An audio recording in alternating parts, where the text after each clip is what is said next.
why people think the end of the world is happening now. So basically, Shawn Ryan is discussing the rapture with this individual. I don't know his name yet, but we're about to find out. Let's get into it. It was Matthew. Okay. It was in Matthew, and I open it up, and it's about the end of the world. And I'm like, well, this isn't the inspiration I was hoping abomination for. of desolation and all that. And it was talking about, he was talking about, you know, in the end, there will be rumors of wars and earthquakes and all these things will happen. And I don't want anybody to think I am mocking the Bible, because I look at that, you know, I mean, that is, you know, even though I haven't read it all, but I have given my life to Christ, and that's the way I try to live, you know, the best that I can, I guess, right? But, you know, I'm reading that, and I started thinking about it, and a lot of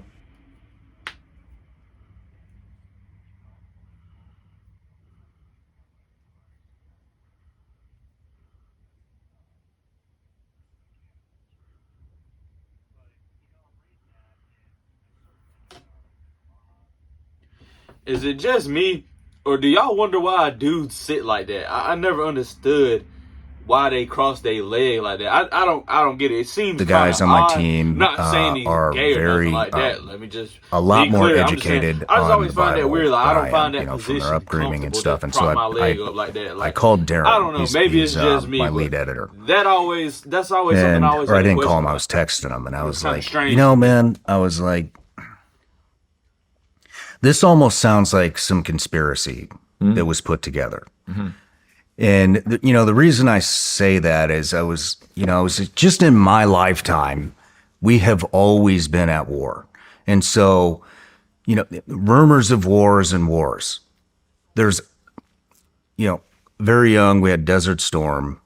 The U.S. spent 20-something years, you know, in Afghanistan, Iraq. We've been to Somalia, we've been to Panama, we've been to Colombia, you know, and I was like, man, I don't even remember a time where there wasn't war. And those are just wars that the U.S. were involved in. That's not, you know, all the civil wars that are going on in Africa, the Middle East, and in Israel and South America, you know, and then I was thinking even more, and I was like, I don't think there's ever been a time of peace in human existence. I mean, the Roman Empire, the Persian Empire, Alexander the Great, you know, China. I mean, there's always the Greeks. There's always been war, civil war, Native Americans. I mean, and so, you know, Right. I kind of thought about that, and I was like, and there's always been earthquakes too, right? There's always been war. There's always been earthquakes. And I was like, well, this is almost like convenient, you know, to say that. Like a good conspiracy theorist would take a pattern and say, when you see these things, this is what it means, and this is what's going to happen.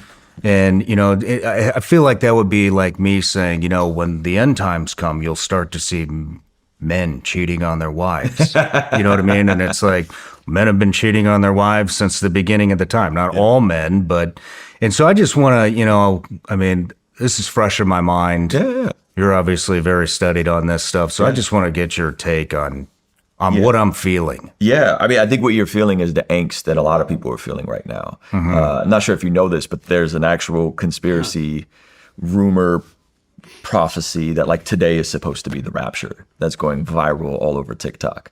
And so there's a ton of people, like the day we're shooting this, I don't know when this is coming out, is that this is going to be, like it's all going to be gone either yesterday or today, right? So that's happening in real time. And I think that that's a real angst that people feel.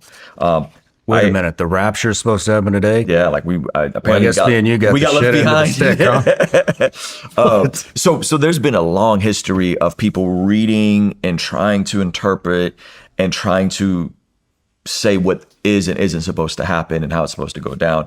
The beautiful part about Matthew, you're talking about Matthew 24, is the end of Matthew 24. Jesus says in verse 36, but about that day or hour, No one knows, not even the angels in heaven, nor the Son, but only the Father. As it was written in the days of Noah, so it will be at the coming of the Son of Man.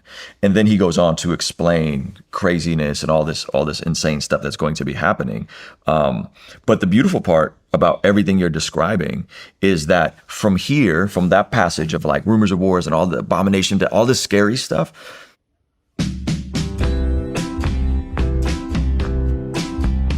Coinbase. Jesus then goes into Matthew 25, which is one of my favorite chapters in the Bible. And there's two parables and one story. I'll try to condense it for you because I don't want to get too in the weeds. But he opens up with the parable of the 10 virgins, the wise and the foolish virgins, waiting for the bridegroom to come back. Jesus is the bridegroom. There's virgins that are wise. They had oil to keep the light on for the bridegroom. And then there's virgins that weren't paying attention and they got left out. So now he's talking about the end of days, and he's giving you a parable, a story with these virgins, and there's a ton of context with the bridegroom and the virgins and all this sort of stuff. So he's like, hey, basically, I can come back whenever. Like, live with the imminency of Jesus as if he's going to come back at any moment, right? Which is yes and amen. But then something interesting happens. From the parable of the virgins, Jesus coming back at any time, right? He goes into the parable of the bags of gold, or the parable of the talents.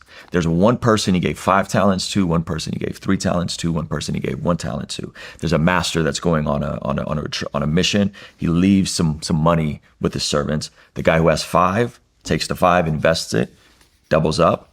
The guy who has 3 doubles up. The guy who has 1 hides his talent. Right? He's afraid. He's scarce. He doesn't want to engage. And so something interesting is that the guys who doubled up, Jesus says, well done, my good and faithful servant. You've been faithful with little things. Now you'll be faithful with more. Right? And so end of days, Jesus is coming back. It's going to get scary. He goes into stewardship of resources. How are you managing the time, the talent, the treasure, the things I've entrusted you with? Right?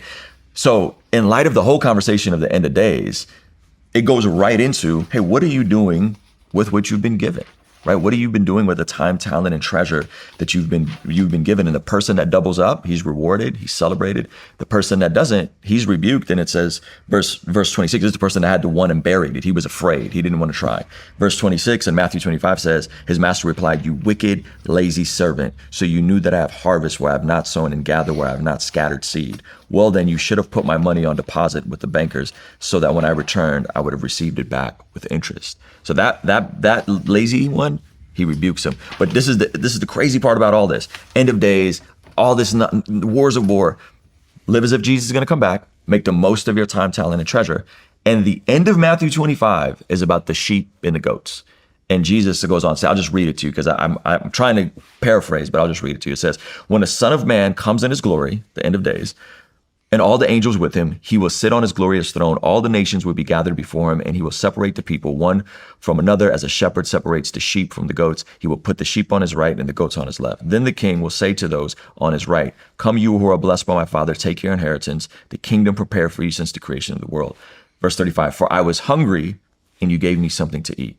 I was thirsty, and you gave me something to drink. I was a stranger, and you invited me in. I needed clothes, and you clothed me. I was sick, and you looked after me. I was in prison, and you came to visit me. Then the righteous will answer him and say, Lord, when did we see you hungry? And when did we and feed you, or thirsty and give you something to drink? When did we see you a stranger and invite you in, or needing clothes? When did we see you sick or in person or go visit you? Verse 40, and the king replies, truly I tell you, whatever you did for one of the least of these brothers and sisters of mine, you did to me. So from when we read all of this in context, I think the big idea from Matthew 24 and 25 is, hey, Jesus is coming back. The world is going to get dark. However, as people of the book, as followers of Jesus, as people of the way, our job is to utilize our time, our talent, our treasure, our platform, our personalities to usher in the most amount of good so that we can help the least of these. And the least of these might be the widow and the orphan. The least of these might be the persecuted Christians overseas. The least of these might be those folks in our own country that have a distorted worldview. But ultimately, as followers of Jesus, regardless of when the end comes, we're called to care for the least of these. We're called to utilize and be faithful with what's in front of us. And in that, be a blessing to other people. So that like the end of days stuff, every single talk on the end of days in the New Testament all goes back to and live such good lives among the pagans that though they accuse you of doing wrong, they see your good deeds and glorify God on the day he visits, right? That's the beautiful part about this gospel, this story of God coming in the flesh, living the life we couldn't live, dying the death we should have died on the cross in our place for our sins, and doesn't just give us hell insurance and goes, man, the world's going to go to hell in a handbasket, but I got you in the afterlife. No. He sends and allows us to experience a piece of heaven on earth, to usher in his kingdom. And that's what I love about that entire sequence of events, of Matthew 24 and 25, is it lands at, man, we get to do good. Like, we got good work to do on this side of eternity. No matter where you're watching. That he explained that very well too for somebody who reads the Bible a lot or doesn't. That was well put. Appreciate you guys for watching. Make sure you hit that like and subscribe button. I'm gonna catch y'all in the next video. I'm gone.